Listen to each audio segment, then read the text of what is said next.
Hi everybody, I'm Ann and I'm on 32 days of carnivore with 2 extra weeks of keto and intermittent fasting, and these are my results, the good, bad, and the ugly. Now, the good is that I have gotten rid of 2 blood pressure medications. My blood pressure is down to normal. My waist is 7 inches thinner than it was a month and a half ago, and I am down 28 pounds. In fact, last week I lost 7 whole pounds in 1 week. Really, how does that even happen? I can't even believe it. I'm amazed. Although my daughter just started carnivore 3 days ago and she's already lost 5 pounds. And I know it's water weight, but still I can tell already on her clothing that she's losing weight. So I'm pretty excited about this. I'm very excited about the things I'm hearing about people's testimonies about them regaining their health. Doing this, they have regained their health from some amazing things. And this excites me. I feel like I finally have hope. Like, not only am I going to get thinner, but I am going to gain health. Now, there are some caveats. There are so many caveats in this whole thing, but I'm at least starting on the journey, right? I have had chronic fatigue syndrome for 35 years. 35 years, chronic fatigue syndrome and fibromyalgia. I have been to alternative doctors who have tried to treat me. It cost me a lot of money. It did not make me better. I was vegan for 5 years straight. That seemed to make me better for a while, and then it didn't, and then it crashed, and then I added some meat to my diet, kept the plant food, and just ballooned out. Now getting on the diabetic spectrum, insulin resistance, metabolic disease, high blood pressure, and all those horrible things that come with getting old in America and eating the standard American diet. Now, as I've said before, I was not eating the standard American diet. I was eating the one that is recommended by the American Diabetic Association. I was eating what the food pyramid tells you to eat, only better. And I still got really sick, which says to me that diet doesn't work. And there's a whole bunch of reasons why that diet doesn't work. But the main reason is that it is high in carbohydrates, and my body and probably many of yours cannot handle all those carbohydrates. So here is the ugly about the carnivore diet. If I were to do it again, I would not dive right into it. Now, I am a dive into it person. I am a give it 100% and go. And I thought I was being moderating by doing 2 weeks of keto, but no. You need way more than 2 weeks of keto to get ready to do the carnivore diet if you have been eating plant-based. I do not have the microbiome in my gut to support all that beef. I just don't have it in there. And for some reason, I didn't even think about that. I should have known about that. I know better. I've spent years trying to build a healthy gut microbiome, and but my microbiome was used to fiber and vegetables, and that's what it got, and that's what it was used to, and it was not used to red meat at all in any way, shape, or form. So it's been hard on me eating all that red meat. For the first 2 weeks, it didn't feel that hard on me. It went down really well, although I was super tired, and I just called it the keto flu. But now I'm 6 weeks into it, and I've still been super tired and had no energy. And I see all these people talking about all their energy in just a few days. And I know that I'm sick, and I have the Epstein-Barr virus in me, and I know that I have fatty liver, and I know I don't have a gallbladder, and I know that, there's so much going on in me, probably fatty everything. And a lot of weight to lose, and I know I'm not the healthiest person in the world, but I was hoping to feel better by now. Now, I have 4 possible reasons why I didn't feel better. Number 1 is that I don't have the microbiome to support my new diet. So I changed it so quickly that it just took my poor stomach, my gut balance, and threw it up to the wind. And that has resulted in some stomach pain, some gas, and some diarrhea. A lot of diarrhea lately, and not pleasant. And I have not felt well. That has also resulted in a lot of fatigue, a lot of inner tremor shaking that I get when I'm absolutely exhausted. And it's been terrible. So that's the first reason I have felt sick. The second reason is oxalate dumping. Now, when you eat vegetables like when you eat potatoes, sweet potatoes, spinach, chocolate, peanuts, almonds, peanut butter, almond milk, vitamin C, high qualities of vitamin C, they also are very high in oxalate. There are also a lot of oxalates in other vegetables, but these oxalates are really concentrated in these plant products. Now, oxalates are put in there by the plant to protect the plant. What happens if you eat those oxalates? They bind with your calcium. They cause crystals to form in your arteries, in your veins, in your knees and joints, in your neck joints a lot, maybe in your bones, maybe in your kidneys, resulting in kidney stones. They just kind of put themselves in different places of your body to protect your system from these poisons and these crystals. So when you stop eating all the foods that have the oxalates in it, those crystals start dumping. Your body now says, oh, good, we can dump this. And it starts rushing into your blood, rushing into your kidneys, and makes you really, really sick. Now, if you want to learn more about oxalates, Sally K. Norton has a tremendous book called Toxic Superfoods.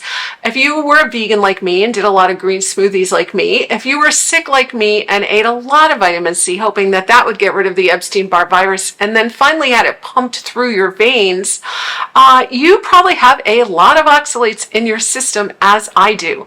Now, I've noticed them coming out in my eyes. I get little like crystals around my eyes all the time. But it's also very hard on your body, and free radicals and toxins, and it's just wreaking havoc in your body. So not only do you have the microbiome storm in your body, you now have all these oxalates dumping in your body, and that's going to make you extremely tired and have achy joints and feel sick. So I've had both of those things going on. Sally Norton says, just kind of work your way down the oxalates. Don't just dump right away. Don't just go off of them, because you will get yourself very sick. Same thing that Bart K says about going on the carnivore diet. Don't just go right on it. Wean yourself onto it, or you will get really sick. Well, I had 2 strikes against me, and both of them have gone, and I've gotten really sick, and I regret it. So if I were to do it again, I would take 12 weeks minimum to work down on the carbs and work down on the oxalates and get that stuff out of my body so that it would be a smoother transition into the carnivore diet. Those are my 2 biggest recommendations. What I have done the last few days is Sally K. Norton says to drink tea, black tea, a cup of black tea, and that will help resolve your symptoms, because basically if you put a little more oxalate into your body's going to stop dumping them, and it'll just release them in a natural flow. Another guy that I listened to, and I'm sorry, I forgot his name, he suggested a little piece of chocolate. I liked that idea better than the tea. So I just do a tiny little square of chocolate, and actually as soon as I started that, I started feeling better. Okay, the third reason that I could be feeling really sick is because of seed oils. Now, seed oils are very, very dangerous for you. They are in all your restaurant foods. They are in your chips. They are in your packaged foods. People cook with them still. They are so bad for you. And I'm going to do a whole separate video on this just because of how bad they are for you. But what happens to those stupid things is that they go into your fat cells. So your fat cell is not only just a fat cell of the fat that your body manufactured. Now you have this foreign oil made in a petroleum plant that is now sitting in each individual fat cell. And that is why we can't get rid of our fat. We're fat resistant. Like your body can't get rid of it. We become insulin resistant. We're all overweight because we're eating so many seed oils, and they're in your system and they are toxic. So when you finally burn through them, you are also releasing a whole bunch of free radicals into your system, and you are wreaking havoc on your body, which is very dangerous for your health, very hard on your organs that are trying to process all these toxins. So between changing your diet and dumping oxalates and seed oils, that's a lot of detox that has to go on in your body if you just jump right into it. So I read a book called Dark Calories, And that's a very good book too. I highly recommend that. And she talks about how it is too dangerous to just go off and try to burn that fat. You have got to keep some carbohydrates in your diet. So between the three of them, they all advocate for the slow approach to going on such a strict food plan as the carnivore diet. Now, I wanted to go on it really fast because I wanted to get healthy and as quick as possible. What resulted was a month of very poor health and huge bags under my eyes, and I have been feeling very sick. All right. Now, there's a couple other things going on besides those three things. But these three things I think everybody has to pay attention to, because if you have seed oils in your diet, which means do you ever eat out? Do you ever eat processed foods? I had seed oils in my protein smoothie. My vegan protein smoothie powder mix has seed oils in it. I mean, they stick it in everything. I didn't know that. I've been drinking that every day. I said, I wonder why every time I drink a protein shake in the morning, I gain weight. Well, that's why, because it's full of seed oils. I mean, this is crazy, guys. We have to be so careful about what goes in our mouth. All right, so those are the three things, but there could be other things. I'm a little worried that I have an allergy to beef. Yes, I've thought about this the other day, so I Googled allergy to beef. Come to find out that if you get bit by the Lone Star tick, it has a white dot on its back, and they are very prevalent on the northeast and southeast coast, you could get something called alpha-gal disease, which is a allergy to mammal meat. Oh boy. I mean, like, if everything else weren't bad enough, right? So I have had lone ticks crawling on my body. I have. Did they bite me? I don't know. They never embedded in me. Did they bite me? I don't know. I'm not going to jump to that conclusion quite yet. So I am going to try these other things first and see if I can get some health while eating beef. And if I can't, then I'm going to get the alpha-gal test. But right now, I'm hoping that's not the case. But that can be the case for some people. All right. And also I've noticed that during this time, I have more joint pain instead of less.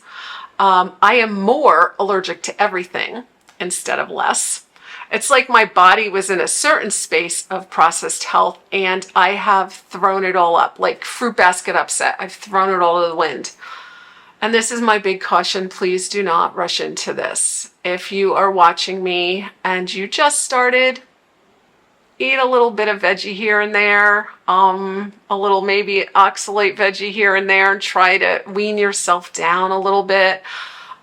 Just to make it a little easier on yourself. Maybe you had a higher fat diet than I did, and maybe you have a gallbladder, so maybe you can handle some of the meats better with some stomach acid. I didn't have that. So there are things, that you can do to remediate, but I jumped in. I'm almost 5 weeks into the carnivore diet already. So I'm hoping the worst is behind me. But I made myself very sick. And if I was anybody else, and anyone who looked at me would say, this obviously isn't working for you, so don't do it anymore. I'm stubborn enough to believe that it is going to work for me, but I have to tweak it. So my body is a science experiment, and I am tweaking. So these are the biggest clues I want to give to you. Now, I have felt so sick that I decided that I needed to start doing some more supplements. They say that on the carnivore diet, you don't really need to supplement, but I do think that there's something good about having a bridge into it, especially if you are in very poor health like I am. So I would think it's best to find a professional nutritionist who can work with you, that could bridge you into what you need. That would be by far the best thing to do. I don't have the money to do that, and so I'm playing my own scientist. It's probably not that effective, but I've been doing a lot of reading, and I've been reading and listening to people, and some of the same supplements have come up in all the conversations. And so I decided to take those supplements, and I want to show them to you now.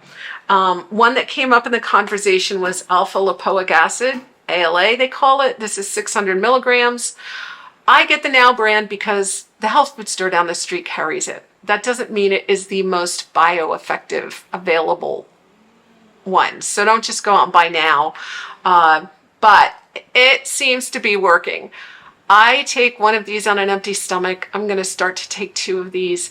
These are wonderful when it comes to if you have a fatty liver, a fatty, I was going to say fatty gallbladder, but I don't have a gallbladder, fatty kidneys, fatty pancreas. When you have all that visceral fat on you and you've had too much insulin in your blood, you have fatty things, and fatty things don't work well. It takes 6 months to turn a fatty liver around. Your liver and your kidneys are so important because they are the filtering systems in your body. So if your filtering systems aren't working and your body is full of free radicals, you are not going to feel good. You need to be able to have healthy liver and kidneys to flush out all the toxins that are coming in. This is why I really think if you're in poor health, you need to ease your way into things and not do what I did. I have thrown my health to the wind, and it's going to take me a while to get it back. But this ALA is supposed to really help clean your liver out from fatty liver disease, really help with your metabolic syndrome, cardiovascular health, all kinds of things. This is supposed to be like this miracle little thing. I am not going to take it forever, but I am going to take it for now because I think that my organs need extra support. Speaking of that, there is another one that will support your organs in the same manner and your glucose support. It's berberine. And this also, I'm taking this twice a day. This is 400 milligrams of berberine. Oh, this also has MCT oil in it and capric acid. So I'm taking 2 of these a day, and I just ordered another one that's supposed to be more effective, but I'm going to use this up and then go to that. And hopefully by then I'll start to feel better and I won't need these crutches, but I do need some crutches, and these are the ones that I'm using. Also, I've talked about this before, but this is the Ulite. I love these enzymes because these enzymes have a lot of potassium in it and some magnesium, and everything is balanced for your body. I put it in my water. I use it once or twice a day. I chop it in half and put it in each water so that I don't get too much sweetness. But the enzymes are still going in me. Potassium is super important. That is something you can tank out easily when you start to especially have the runs. You're drinking a lot, you're losing a lot of weight, you can lose your electrolytes, you can get dehydrated. Potassium keeps your heart pumping at a steady beat, and magnesium too, and you really want that to happen. So if your potassium tanks, all kinds of things can happen to your body. I have been in the hospital when my potassium is tanked. I've heard of other people being in the hospital with their potassium tanks. So this gives me 600 of potassium. So if I take it twice, that's 1200. Now I read in a book called The Unholy Trinity, which I highly recommend to you. He recommended 4,700 milligrams of potassium, but he said you had to work your way up to it because else you will have a stomach ache. So one day I decided to try to work my way up to it, and yeah, man, I had a stomach ache and the runs, and it was not a pretty sight. And I've decided for right now, I'm just sticking to what is already measured out because I don't want to get too much potassium and not enough magnesium and be out of balance. I want to be in the balance. And that's what's really nice about some of these trusted sources, that they have specifically balanced something for you, and like a chemist, and that's really helpful. I also recommend just getting a bunch of B vitamins. Initially, you are going to feel tired, and B vitamins help you with that. The final thing I'm going to show you is my Lugol's iodine. This is 2%. They talk about getting 2 drops of 5%. I couldn't find 5%. I found 2%. I take 5 drops of 2%. I had my chemist daughter figure that equation out for me, and I put it in a little bit of water and I drink it. Why am I doing iodine? I am doing iodine because they say that 95% of people are low in iodine, which would definitely mean that I am one of them.